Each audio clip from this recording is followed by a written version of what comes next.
Welcome back to Trending Echo, everybody. I am so glad to have you all back for another deep dive.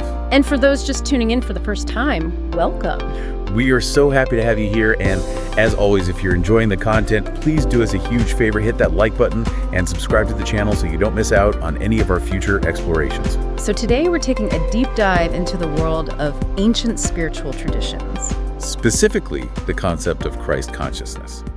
Now, before you click away thinking we're going all religious on you, I want to assure you we're approaching this from a different angle. Yeah, we're not talking about religion here. We're going to be exploring the physiological and symbolic journey described in a variety of ancient texts. It's about hidden knowledge, secret practices. And the connection between your physical body and spiritual awakening. So get ready to unlock the secrets of what's known as the oil of Christ. What's really fascinating here is that we're not talking about some abstract spiritual idea. Yeah. We're talking about a real physical substance, cerebrospinal fluid. Okay, so this is something that exists in our bodies. Absolutely. It's produced in a part of the brain called the Claustrum and begins a fascinating journey down the spinal cord, eventually reaching the sacral plexus. Okay, so we have this fluid taking a real road trip through the body. Exactly. But how does that connect to Christ consciousness? Right. Where does the symbolism come in? Yeah. Think of it this way. The ancients viewed the head as representing heaven, the source of consciousness. Okay. So this downward flow of fluid was seen as a symbolic descent from the spiritual realm into the material world. So it's like a divine spark descending from heaven. Precisely, like a divine spark taking a plunge into physical reality. It's really interesting how they used the physical to represent something so deep. Yeah. You know, it almost reminds me of Santa Claus coming down the chimney with gifts. Santa Claus. Okay, maybe that's a bit of a stretch, but hear me out. I mean, it's not as far-fetched as it sounds. Well, the idea of Santa delivering gifts from above echoes this concept of spiritual potential descending from the head down to the sacral region. okay, yeah. It's a fun way to visualize this complex idea. Yeah, that actually makes a lot of sense. Yeah. Okay, so this oil reaches the sacral area. Right. What happens next? This is where things get really interesting. Okay. According to the source material every month, when the moon is in the same position as it was at the moment you were born, a sort of seed is formed in the solar plexus. Whoa, hold on. A seed tied to my birth chart. Exactly. It's like a monthly reminder of your potential for spiritual awakening tied to your unique birth chart. Wow, that's pretty cool. But what exactly is this seed supposed to represent? Think of it as concentrated creative energy. Raw potential just waiting to be activated. Got it. And the solar plexus where this seed forms is referred to as Bethlehem. Bethlehem. Remember, in the biblical narrative, Bethlehem is where Christ is born. Oh, wow.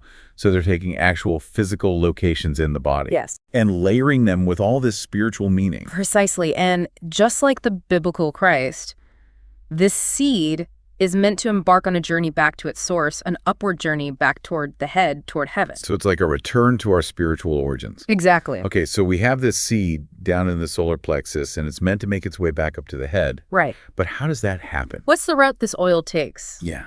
Well, the source describes the journey as following the Ida and Pingala nerves, which run alongside the spinal cord. Ida and Pingala. In some traditions, these nerves are associated with masculine and feminine energies. So there's a merging of these energies happening along the way. Precisely, a merging of masculine and feminine energies is compared to the union of Joseph and Mary. Oh, wow. So they're connecting it back to the Christian narrative. Absolutely, representing the coming together of complementary forces that are needed for this spiritual birth to occur. So the oil is moving up the spine, gathering these different energies along the way. What else is going on during this journey? Well, remember how the fluid originated in the head, which was seen as heaven? Yeah. Well, as it travels upwards, it's called manna from heaven. Manna from heaven. Highlighting the idea that our true nourishment comes from within, from this higher source within our own bodies. Right. I remember that from the Bible. Yeah. But I always thought of manna as actual food, like bread. Yeah. So are they saying that the oil is literal nourishment? It's more about spiritual sustenance. Okay. Think of it like this. The pineal and pituitary glands, where the fluid originates, are often associated with descriptions of paradise flowing with milk and honey. Wait a minute. Are you saying that the ancients were describing actual physiological processes? Exactly. Because the pineal gland does produce this honey-like substance. Yes. And the pituitary gland secretes a milky fluid. It's fascinating how they wove physical reality with this rich tapestry of symbolism. Okay, so we've got this oil, the manna from heaven, traveling upward, merging with masculine and feminine energies. Right. What's the next stop on this symbolic journey? This is where we encounter the concept of crucifixion. Crucifixion. That seems pretty intense. We're talking about fluid moving up the spine, right? Yes. How does crucifixion even fit into this? Well, the source describes the oil crossing the vagus nerve, The vagus nerve. a crucial part of our nervous system, as a symbolic crucifixion. It represents a death of sorts, a death of the ego, the limited sense of self, so we can transition into a higher state of consciousness. So it's not about literal death, No? but about transformation. Exactly. But why call it crucifixion? That seems pretty dramatic. Well, the source claims that the oil's power isn't diminished, but is actually magnified 1,000-fold after this crucifixion. 1,000-fold. It's about a profound shift, a dramatic increase in potential. Wow, that's quite an upgrade. Yeah. So what happens to the oil after it crosses the vagus nerve? Where does it go from there? Yeah. It's described as going through a symbolic death and resurrection, mirroring the 3 days that Christ spent in the tomb. Okay, so the oil dies, is resurrected. Yes. And then what's the final destination in this journey? The final destination is the pineal gland, which is located deep within the brain. The pineal gland, wait, isn't that often called the third eye? That's right. The one associated with intuition and spiritual insight. Exactly. And the arrival of the oil at the pineal gland is described as a moment of illumination. Illumination. The awakening of Christ consciousness or divine consciousness. So we've gone from this physical substance traveling through the body to this incredible symbolic journey of spiritual awakening. It's quite a journey. But what does Christ consciousness even mean in a practical sense? Right. Like, how would someone know if they were experiencing it? Yeah. That's a great question, and it's something we'll explore further as we dive deeper into this topic. Okay. But before we do that, I want to highlight that this source doesn't just stop at symbolism. Okay. It offers practical advice on how to support this process in our own lives. Wait, really? So it's not just a theoretical concept? Yeah. There are actual things we can do to help this oil make its journey and achieve this awakening. Oh, so this is getting good. And what's really fascinating is that they didn't just leave it at abstract concepts. They actually provide a practical approach, a tangible way to engage with these ideas and potentially experience these transformations for ourselves. You're talking about the 72-hour practice, right? The one that's supposed to help us cultivate this Christ consciousness. Exactly. And what's really empowering about this practice is the emphasis on personal validation. The source encourages you to try it for a full year and see the results for yourself. I love that it's not about blindly believing what the source says, but about putting it into practice and discovering the truth through your own experience.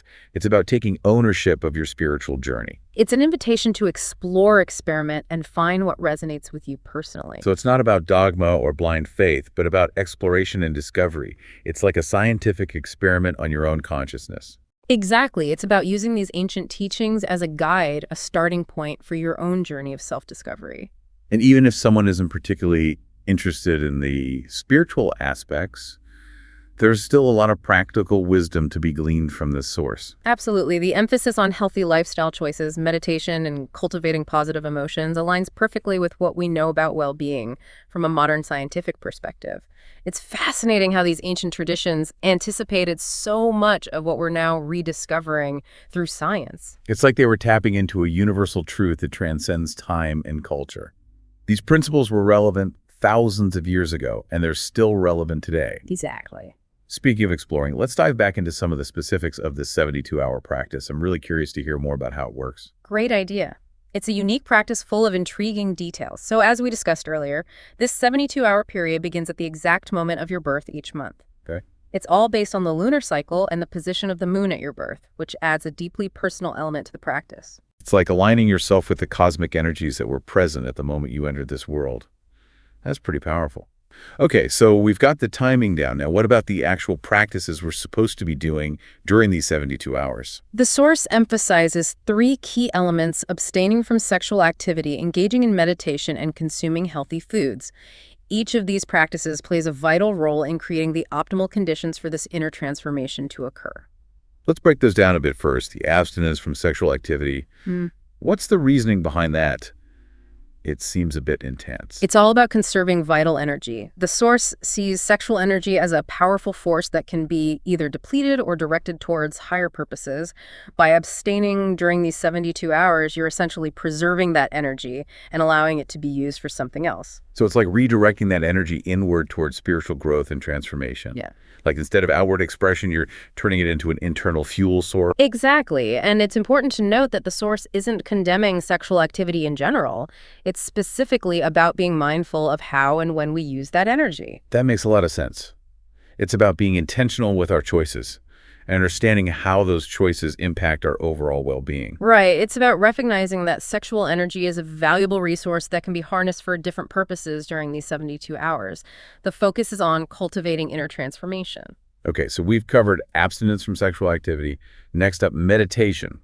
What kind of meditation does the source recommend? Does it have to be a specific technique? It doesn't specify a particular technique. The key is to engage in some form of meditation that helps quiet the mind and connect with a deeper sense of peace. Whether it's mindfulness, meditation, guided visualization, or mantra repetition, the choice is yours. I imagine the benefits of meditation would be even greater during this time because of the heightened energy conservation from the other practices. It's like a perfect storm for inner exploration. Exactly. It's all about creating a synergistic effect. When you combine these practices, you create a powerful environment for deep inner transformation. Okay, so we've talked about abstinence and medication. The last element is consuming healthy foods. What does the source suggest we eat during these 72 hours? Anything specific? The source emphasizes living foods. Fresh fruits, vegetables, and juices that are full of vital energy. The idea is to nourish your body with foods that are as close to their natural state as possible, rather than processed foods that are depleted of nutrients. So it's all about high vibe fuel. For a high vibe experience, if we're trying to cultivate a higher state of consciousness, it makes sense to give our bodies the best possible nourishment. Precisely. The source specifically recommends avoiding red meat and processed foods during these 72 hours. It's about making choices that align with your intention to create an optimal inner environment for transformation. What I find fascinating about this practice is that it's not just about what we do, but also about what we don't do. It's about conscious subtraction, creating space for something new to emerge. That's a great observation. It's about choosing to abstain from things that might deplete our energy or hinder our progress, creating space both physically and mentally for something new to blossom. It's a powerful reminder that sometimes less is more. But before we wrap up this part of our deep dive, I'm curious, does the source mention anything about what we might experience during these 72 hours, any specific sensations or insights? You know, it's interesting you should ask that the source specifically highlights the importance of paying attention to your dreams during this practice. It suggests that our dreams can provide valuable insights into our subconscious mind and the progress we're making. Oh, wow, that's fascinating. So it's like our dreams become this mirror, reflecting back to us the subtle shifts happening beneath the surface. Exactly. By paying attention to our dreams, we can access a deeper level of awareness and receive guidance from beyond our conscious mind. It's another layer of this incredible journey of self-discovery. I'm definitely going to be paying more attention to my dreams from now on. I think that's a fantastic takeaway for everyone. Our dreams can be powerful allies on our spiritual journeys. They offer a glimpse into a realm beyond the ordinary realm where transformation and growth are constantly unfolding. This is all so incredibly fascinating. I'm really eager to hear more about the potential results of this practice. You know, the whole physical regeneration, spiritual awakening, and longevity thing. Me too. We've got a lot more to unpack. Love for a quick break, and we'll delve into those incredible possibilities when we come back. Welcome back to Trending Echo. We're diving right back into our exploration of the oil of Christ and this ancient practice designed to awaken our spiritual potential. It's been quite a journey, hasn't it? We've gone from the physical journey of cerebrospinal fluid to this rich symbolic representation of spiritual awakening. It's like we've been peeling back the layers of an onion, revealing more depth and complexity with every layer. And remember, we're not just exploring ancient theories here. We're talking about a practice you can actually apply in your own life. Exactly. The 72-hour practice we've been discussing offers a tangible way to engage with these concepts and potentially experience these transformations for yourself. Right. And speaking of experiencing those transformations, we left off talking about the potential results of consistently following this practice for a full year. The source mentions some pretty remarkable possibilities: physical regeneration, spiritual awakening, and even longevity. It definitely makes you wonder, doesn't it? Okay, let's break those down one by one. First up, physical regeneration. What does that actually mean in the context of this practice? Is it like Wolverine-level healing? Well, maybe not Wolverine, but the source suggests that by preserving and elevating the oil, we can stimulate the production of new healthy blood. This, in turn, supports the overall health and vitality of the physical body, enhancing its natural ability to heal and function optimally. So it's not just about feeling better, it's about actually improving our physical health at a cellular level. That's pretty incredible. It highlights the interconnectedness of our physical and spiritual selves. The source suggests that when we nourish our spiritual nature, the benefits extend to our physical well-being as well. That makes sense. Okay. What about spiritual awakening? What does that really mean in a practical sense? Like, how would someone know if they were experiencing it? It's about expanding your consciousness and connecting with a deeper sense of purpose and meaning in life. The source suggests that as the oil reaches the pineal gland, it activates our spiritual potential. This could manifest as heightened intuition, expanded awareness, and a profound sense of connection to something greater than yourself. So it's not just about gaining knowledge, but about actually experiencing a shift in your perception of reality?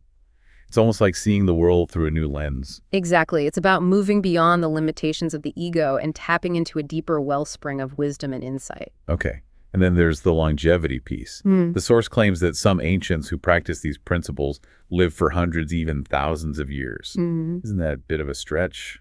What's the evidence for that kind of lifespan? It's certainly a bold claim, while concrete evidence for such extreme longevity is scarce.